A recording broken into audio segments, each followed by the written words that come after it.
It's the Locked On Podcast Network, your team every day.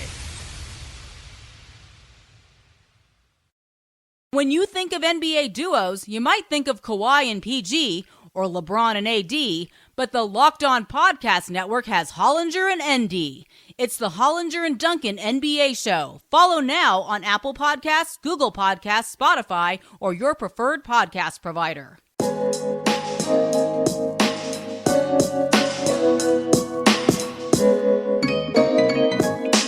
Welcome, everybody, to the Locked On Lakers podcast. I'm Anthony Irwin. I am joined by you guys. You guys are sending in so many questions that I am spending basically a lot of these shows trying to play catch-up to be able to answer all of them. So I'm just going to dive right in.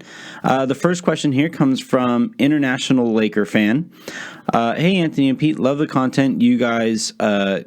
Love the content, guys. Keep it up. I've been so effing stoked to watch the Lakers every night they play. Anyway, I know the Lakers have had really slow starts so far, and I was wondering why that is. Also, I've been getting Warrior vibes from the Lakers in terms of just their runs and how helpless the opposition looks. Obviously, they aren't at their max potential level yet, but I wanted to hear your thoughts. Thanks again. I think it has... So, there's 4-ish points made there. The first point that I think really needs to be hammered home is how nice it is, how refreshing it is to have a good Lakers team once again. This is just, it's been such a nice breath of fresh air into my life. Jen actually looks forward to watching games again. That's been fun.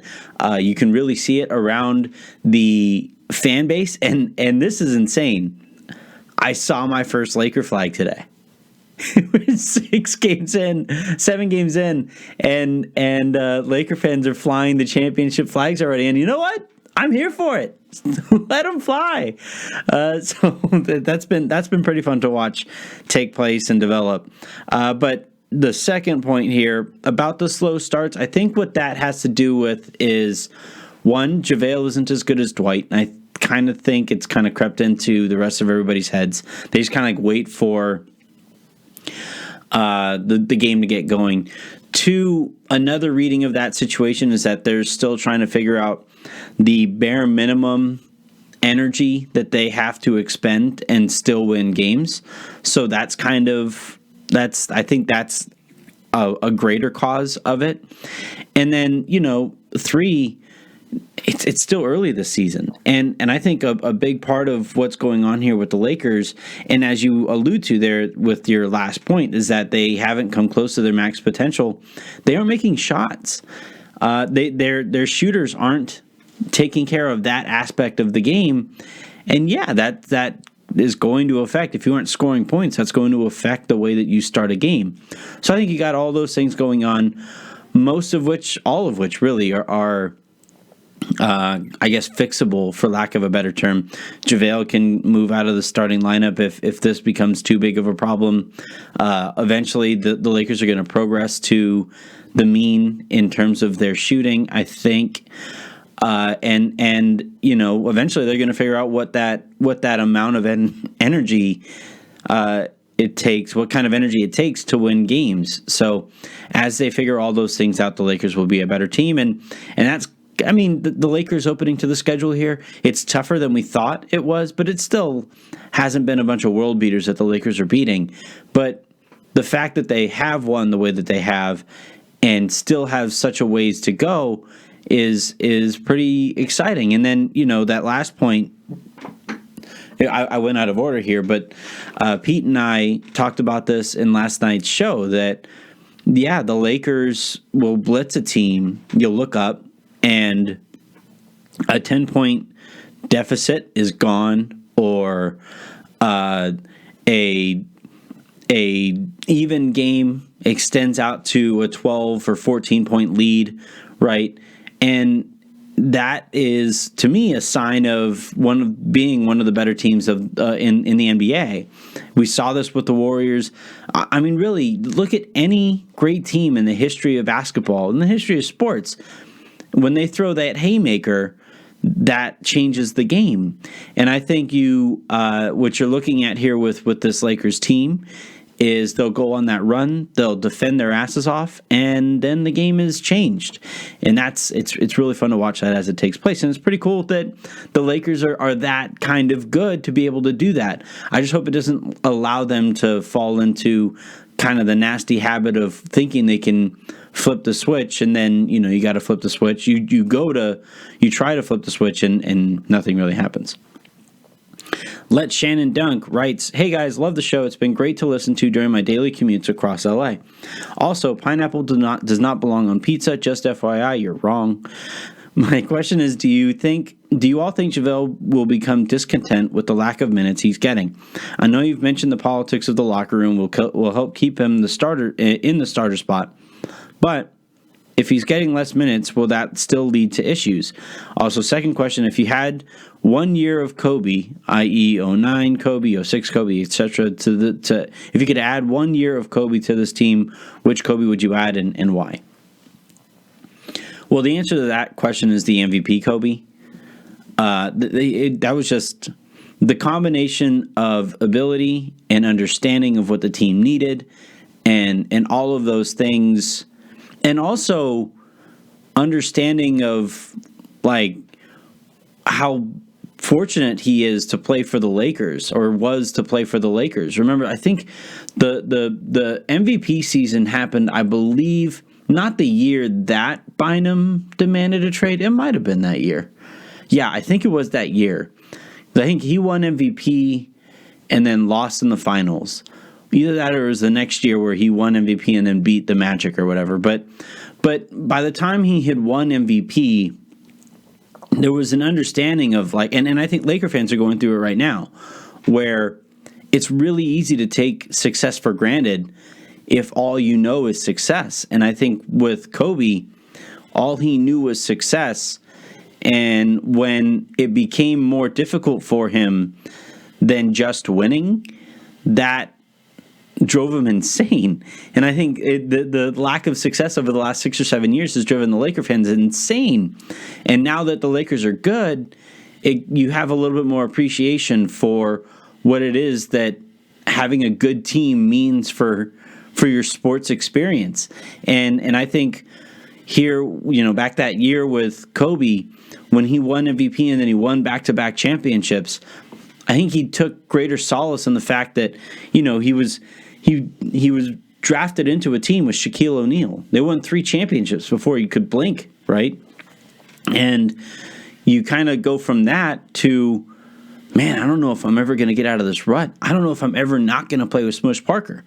And you go from that to, here's Bynum is coming into his own, and the Lakers trade for Powell, and Lamar Odom finds a role that he's more comfortable with. And holy shit, we just won 2 championships in a row. And those 2 championships, I mean, he'll say that, and I'm sure not having Shaq on those teams played a pretty big role in why he enjoys those championships more. But I also think part of it was that you don't know that you're ever going to get back there. Like Dan Marino, when he was a young quarterback, makes it to a Super Bowl, thinks, all right, well, one day I'll get back here. And then he never does.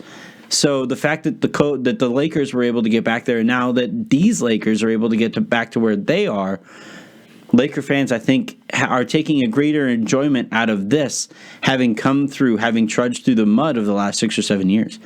But to answer the question about JaVale, honestly, I don't care. It's JaVale McGee. JaVale McGee at his best, and we saw JaVale McGee at his best at the beginning of the year last year. But that player is legitimately useful. He's athletic. He plays with energy. He uses his length properly. He gets up and he finishes well around the rim. But a malcontent JaVale McGee, which we've probably seen more of over the last year or so of having JaVale McGee as a Laker, like that JaVale McGee is highly replaceable. And if all it takes to get a malcontent JaVale McGee is employing another NBA center, then fuck that guy. Let him walk. You could find a player who is probably more willing to compete, more willing to be a part of a good team, than this version of JaVale McGee. So do these minutes rub him the wrong way? I don't care. I really don't. Dwight has been good enough that I frankly do not care about how JaVale McGee feels about the Lakers employing a center who is better than he is. That's the point of all this. You don't like it. You don't like being the second best center on the team. Play better. That's an option. Try harder. That's an option. You can do that. So long as he chooses not to, and so long as he chooses to sulk, then get out of here. Let's take a quick second here. When we come back, I'm going to keep on answering your questions. All right, today's show is brought to you in part by MyBookie. Today's MyBookie bet of the day is I'm looking at the Portland and Clippers game. Kawhi Leonard is actually going to be playing in this one. He is going to be sitting against Milwaukee, unfortunately, but he is going to be playing he's going to be playing at home against Portland. And the Clippers are favored by 5.5, according to the line that I have in front of me right now. The Clippers are a better team than Portland. They are going to be healthier. And Portland is definitely trending downward. They had a tough loss with, I think it's John Collins, either Jason or John. I always forget those guys. But the Clippers are built well enough to be able to blitz Portland, and I think they should win, fairly easily. 5.5 seems like really good value. That only means they're getting basically 2.5 because they're the home team, and you account for the 3 points that being the home team gets. So that's where you want to make your bet. And if you're making bets, go to mybookie.ag. Use promo code LOCKEDONNBA. They are the easiest site to place bets that exists out there. They pay your money in a timely manner, which is really important. And they have just about every bet that you would be looking to make, including this one. So head on over to mybookie.ag, use promo code LOCKEDONNBA, and double your input if you're a first-time user. If you want to make this bet and join me in it, awesome. If not, look around. They have plenty of bets for you to choose from. So that's mybookie.ag. You play, you win, you get paid. When you're finished with today's episode, the Locked On Podcast Network has an amazing national show lineup for you. Every Monday, the new Hollinger and Duncan NBA show brings you insight from former NBA executive and analytics guru John Hollinger. Rejecting the Screen brings you 2 episodes a week with fun NBA talk and a long-form interview every Thursday. Your daily 30-minute NBA show is Locked On NBA, updating you on the previous night's action and looking ahead to what's next. The Locked On Podcast Network All-Star National Lineup, Hollinger and Duncan NBA Show, Rejecting the Screen, and Locked On NBA. All right, this question comes from Buy Magic. They write, you, Harrison, and Pete, great show. Speaking of great chemistry, how do you feel about the team's offensive chemistry thus far? Hopefully some better shooting to come as well, but by our role players. But it seems a little clunky. Great defense, though. Well, that's kind of how the NBA season usually goes. It's a little easier to implement defense, and the reason most good teams implement defense at first is because that allows you to get out into transition, and you can get a few extra easy buckets while your offense catches back up.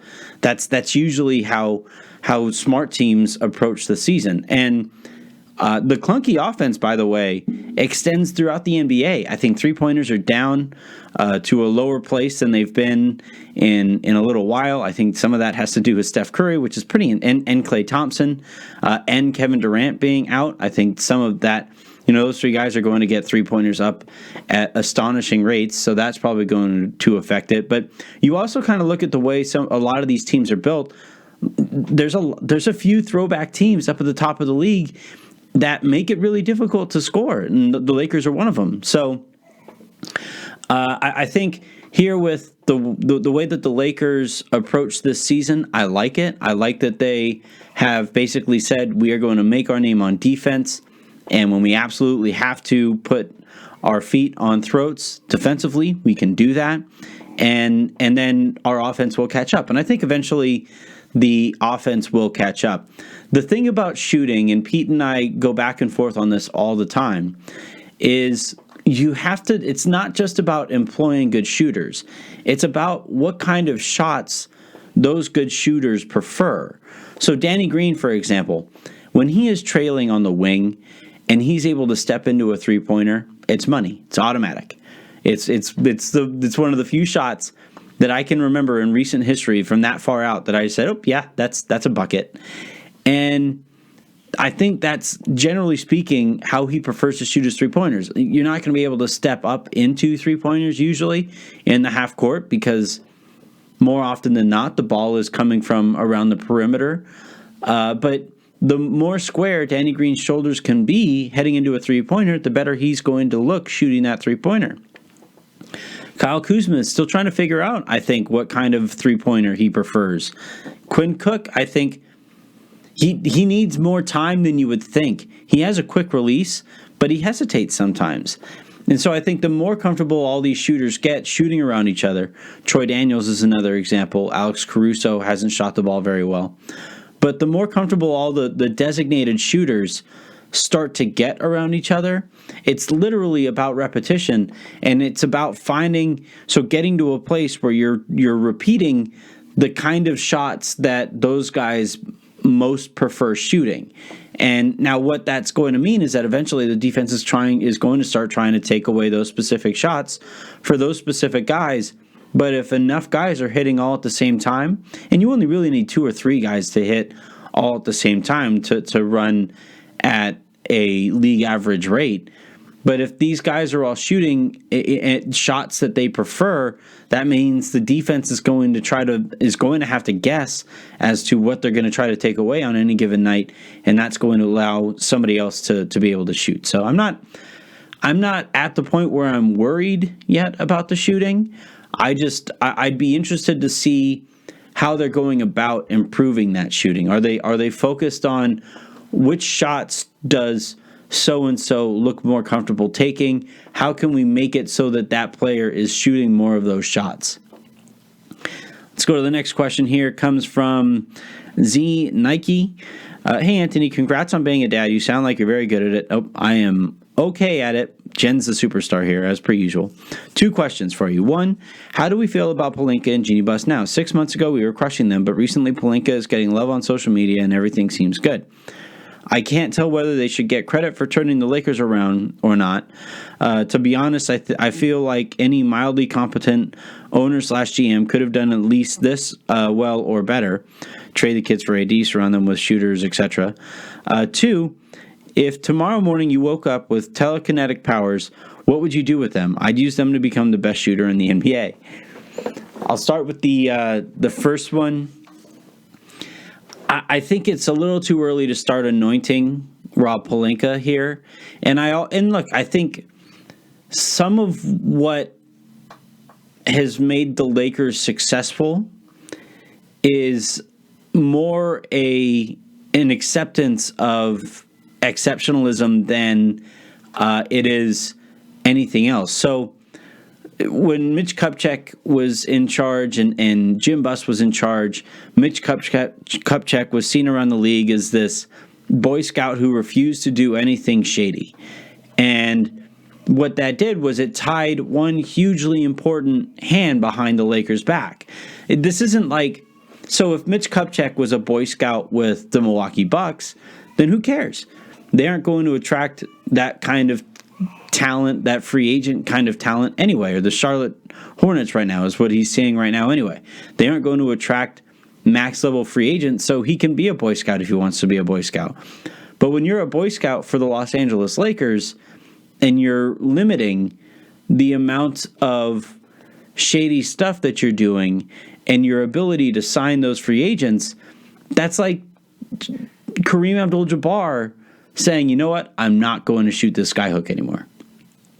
And I think what Genie Buss and what Rob Pelinka and what the Lakers have done recently is they have kind of owned up to, yeah, every so often we're going to do some shady stuff.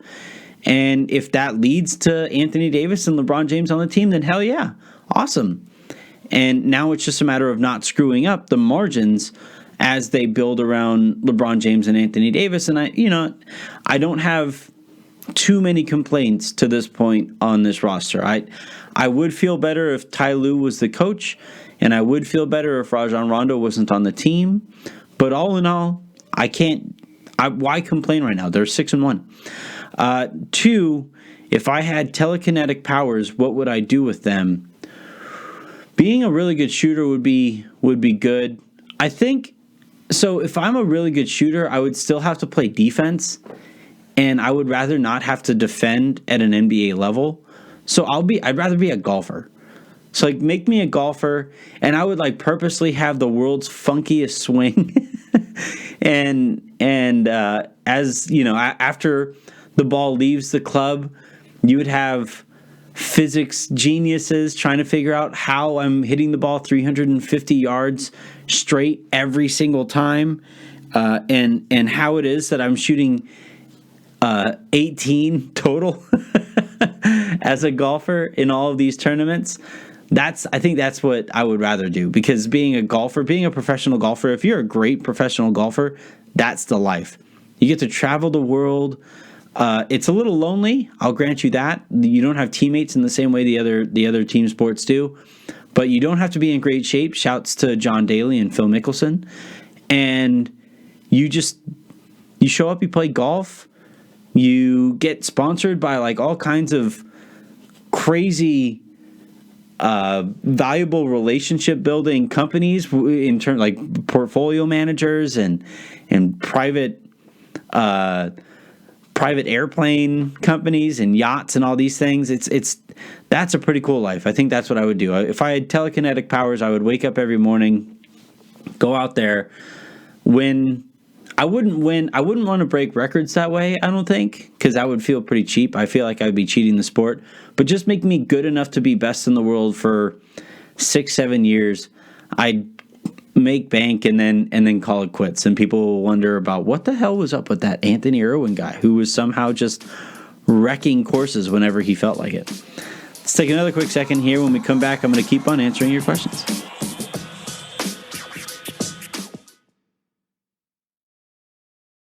Your team. What's up, everybody? Welcome into Locked On Warriors. You are Locked On Bucks. Locked On Raptors. Locked On Nuggets podcast. Every day. On Monday. It's Taco Tuesday!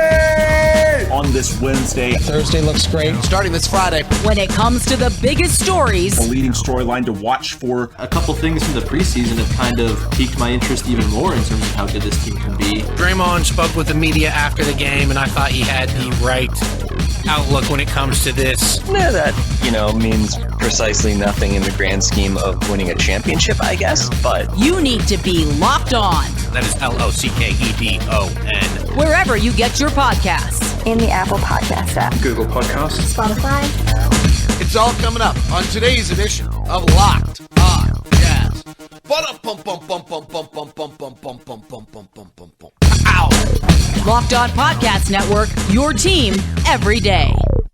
Hey, it's Noah Kozlov from Rejecting the Screen, and this week, former Grizzlies VP of Basketball Operations John Hollinger, co-host of Hollinger and Duncan here on Locked On, told a story of Tony Allen being in Klay Thompson's head during the 2015 playoffs. He had done such a good job in the first 3 games, though, and had done such a good job against Klay historically, that early in that game, Klay Thompson comes off a pin down, catches the ball, and he is just wide open. And his first thing goes off in his head is, well, wait, where's Tony?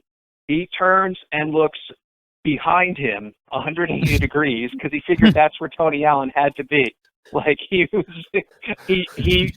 figured Tony had to be around somewhere.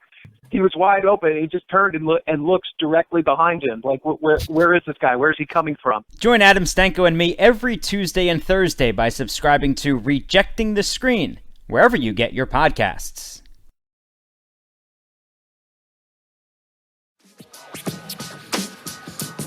February's very own writes, "Hey Anthony and Pete, love the show, thank you. So Brandon Ingram has been playing lights out to start the season so far for the Pelicans, and he is on most analysts' most improved player lists. What do you think about his play so far? Would you rather the Lakers had kept him than Kuzma?" Well, that's the guy I really wish the Lakers would have kept is Lonzo Ball, honestly. The thing there, though, is that he hasn't looked that good to start the season. So I don't think there's a big gripe there. The thing with Ingram and Kuzma, and I actually kind of had a bit of a thread on this on Twitter earlier today, and it was basically that you can't you can't compare Ingram to Kuzma right now for one very easy reason. One, Kuzma isn't healthy. And then two, Kuzma is playing on a 6-1 team with a high usage rate guy in LeBron James and a high usage rate guy in Anthony Davis. He's also playing on a team that has expectations of being 6-1 or whatever, He's playing on a team with championship aspirations. And therefore, it's a little bit more difficult to find your role, especially given the fact that he hasn't been healthy.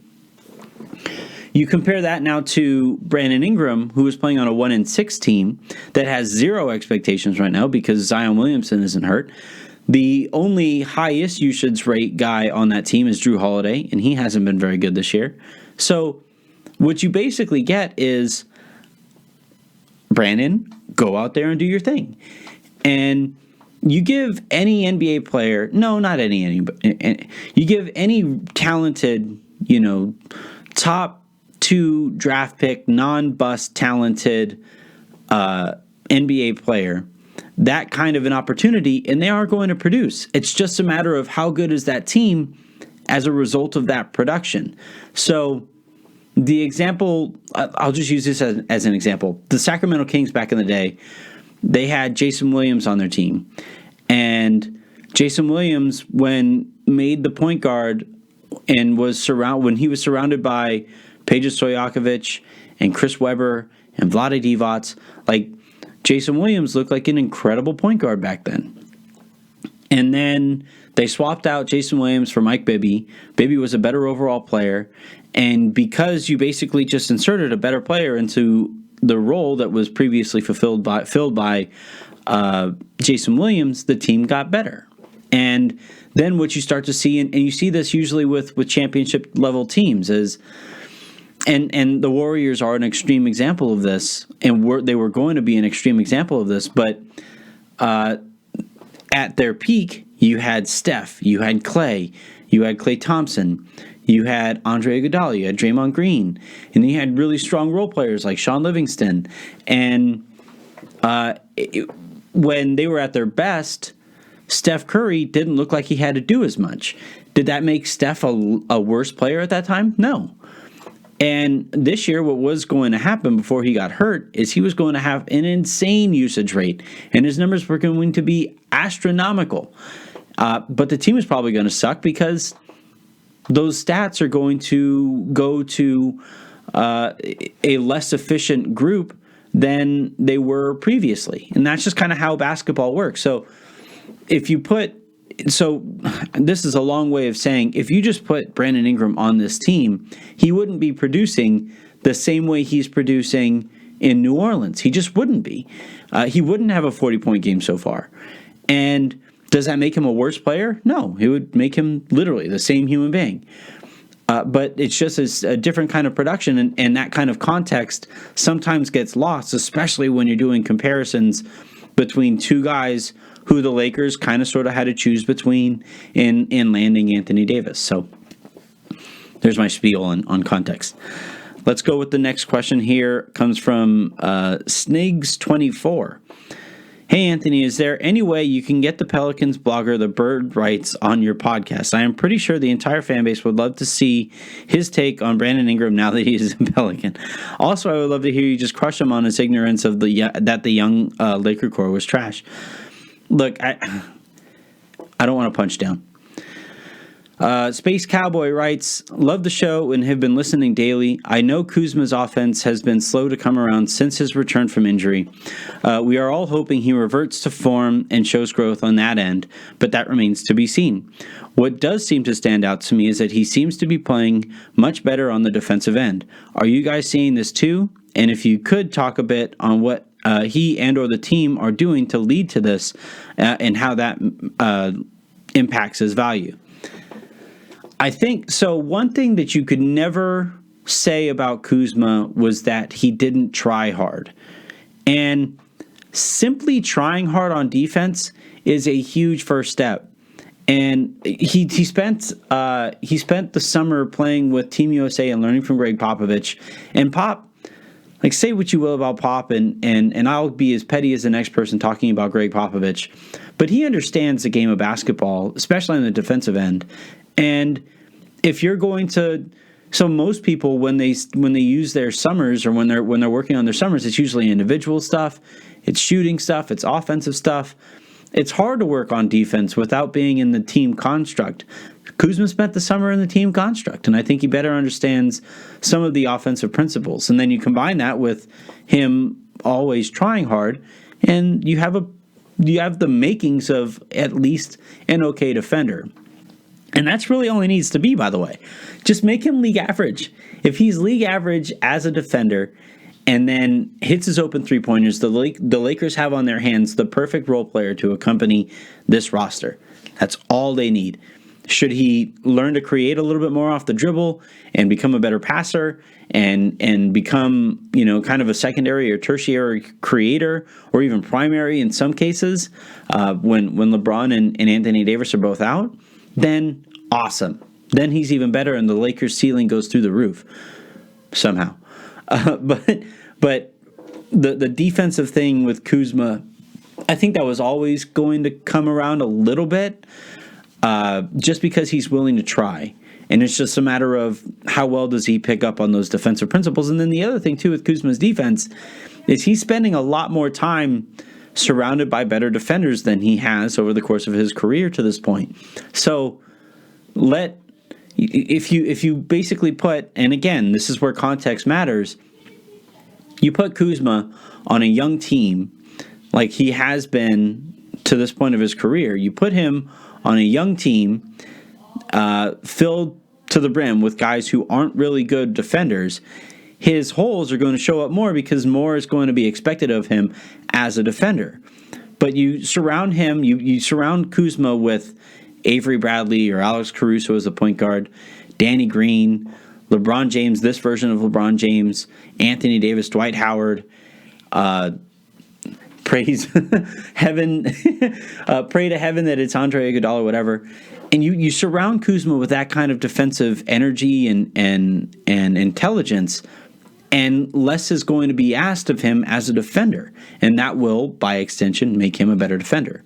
I think that's what you're seeing here from him now. The stuff about his offense, we talked about this on yesterday's show. Just get him on the move. Until he gets a little bit more comfortable and he's working with Phil Handy, ironically, on his handles, and you put Kuzma on the move a little bit more and give him a head start and get him going towards the basket at least, especially to start the game so he develops a little bit more momentum. That's when you're going to start to see the makings of the type of player the Lakers need. All right. This was fun. Great questions. My one, request when you guys are asking questions, keep them fun. I loved in the offseason, I get it, your attention is kind of zeroing in on what the Lakers could possibly be or whatever. But bring the fun questions too. I love poking Pete's brain about Marvel and Star Wars or whatever, just because I love seeing him squirm because he knows nothing about that. Ask away. There's plenty of stuff going on. Let's keep this show weird. Let's keep this thing going. The show continues to grow. Thank you guys a ton for that. That'll do it, though, for this episode. Pete will be back tomorrow. We'll preview the Miami and Lakers game coming Friday night. That'll probably be the MyBookie bet of the day, some version of that. So for now, have a great rest of your day. Make somebody else's. We'll talk to you tomorrow.